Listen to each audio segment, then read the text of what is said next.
Video में हम discuss करेंगे ब्रांचेस ऑफ केमिस्ट्री में एनालिटिकल केमिस्ट्री को। So what is analytical chemistry? By definition, analytical chemistry is the branch of chemistry that deals with the method and instruments for determining the composition of a matter।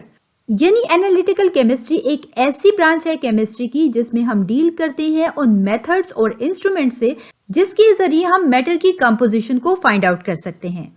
For example, किसी भी given substance के लिए ये find out करना कि क्या ये substance organic या फिर इनऑर्गेनिक है, इसकी percent composition, melting point, boiling point और percent purity of a sample को फाइंड आउट किया जाता है एनालिटिकल केमिस्ट्री में। साथ ही एनालिटिकल केमिस्ट्री में डिफरेंट मेथड्स को यूज किया जाता है मैटर की कंपोजिशन को डिटरमिन करने के लिए। For example, flame test. Flame test वो टेस्ट है जिसके जरिए हम किसी भी सब्सटेंस में स्पेसिफिक एलिमेंट की प्रेजेंस को फाइंड आउट कर सकते हैं। सेकेंड है हमारे पास कैलोरीमीटर। कैलोरीमीटर वो इंस्ट्रूमेंट है जिसके जरिए हम किसी भी सब्सटेंस की अमाउंट ऑफ हीट को मेजर कर सकते हैं।